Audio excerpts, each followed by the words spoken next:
Welcome back to Chapter 11, Video Number 1, The Triumphs and Travails of the Jeffersonian Republic. There was a lot of mudslinging during the election of 1800, and in this election, Federalists faced handicaps. The Alien and Sedition Acts had incited many enemies, and feverish preparations for war with France had swelled the federal debt and required new taxes, including a stamp tax. Military preparations ended up being unnecessary and therefore seemed extravagant. Federalists concentrated their fire on Jefferson himself, who became the victim of many rumors that he had fathered numerous mulatto children by his slave women, and rumors of a long intimacy with his slave Sally Hemings. A liberal in religion, Jefferson supported the separation of church and state in Virginia. And he did believe in God, but preachers throughout New England thundered against his atheism. This is one of the political cartoons used in the election of 1800 to slander Jefferson, and we'll discuss it and analyze it in our classroom discussion. This is another political cartoon comparing Washington and Jefferson. The cartoon is pro-Federalist and anti-Jefferson. The Jeffersonian election in 1800 is also called the Revolution of 1800. Jefferson won by a majority of 73 electoral votes to 65. New York went largely Jeffersonian because of Aaron Burr's intensive political activity there. But most of Jefferson's strength was in the South and the West, because he was from the South. And the 3/5 clause of the Constitution was a very decisive, important issue in this victory. This is the electoral map, showing the presidential election of 1800 with electoral votes by state.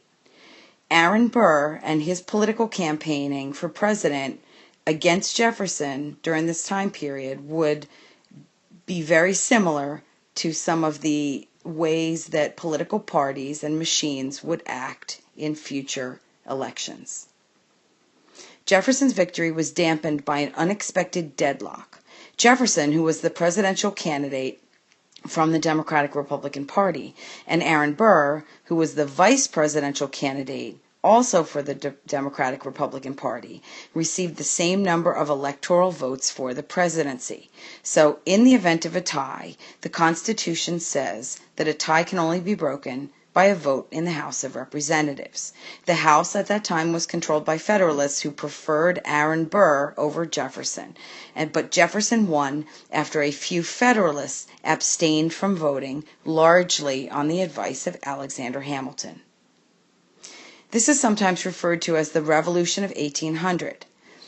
It wasn't really a revolution in the true sense of the word, and Jefferson narrowly squeaked to political victory as a result of the votes in the House of Representatives eventually being in his favor. He saw his mission as president to restore the Republican experience, to check the growth of government power, and to halt the decay of civic virtue. It was a peaceful and orderly transfer of power that was revolutionary and a remarkable achievement for any young nation, especially at this time in world history. So Americans took pride in the vigor of their experiment in democracy. Jefferson's inauguration speech and his inauguration was held on March 4th, 1801, in the swampy village of Washington, which was the new capital just being built. He spurned a horse-drawn coach and walked to the Capitol from his boarding house instead, and his inaugural address was a classic statement of democratic principles, quoting, "We are all Federalists and we are all Republicans."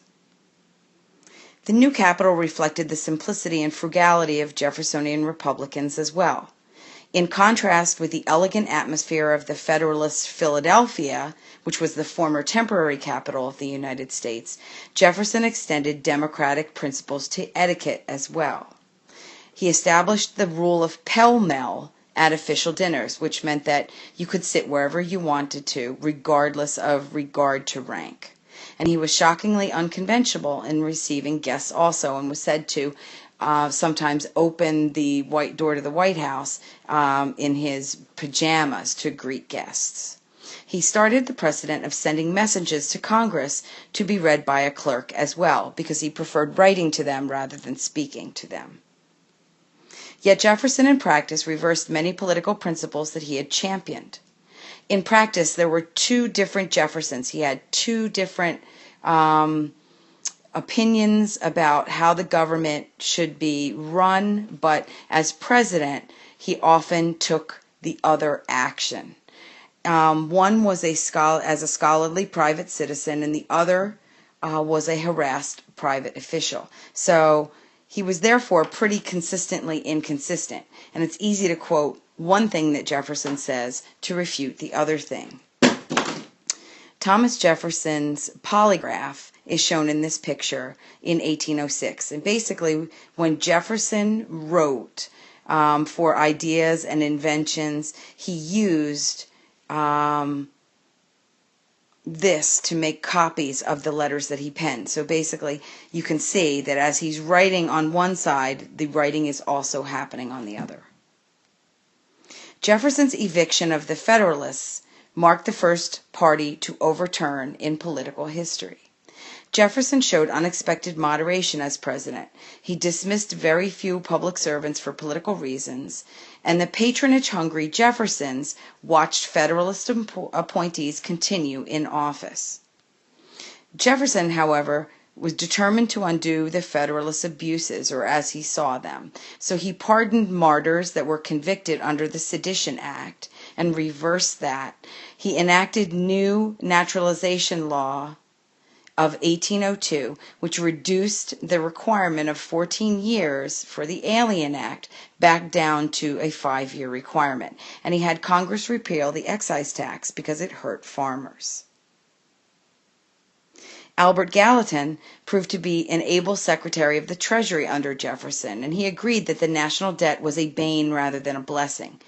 So by the strict economy, they managed the debt and reduced it while balancing the federal budget. Jeffersonians largely, though, left the Hamiltonian framework of the economic plan essentially intact. They did not tamper with funding the national debt at par and assuming the Revolutionary War debts of the states. They did not attack the Bank of the United States. They did not repeal the mild protective tariff, which had been established by the Federalists.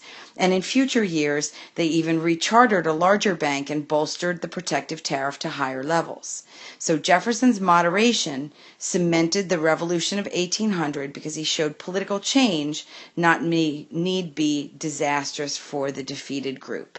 And we'll continue to look at Jefferson's beliefs as a Democratic Republican and his decisions as president that often reflected the Federalist view of different issues in our classroom discussions.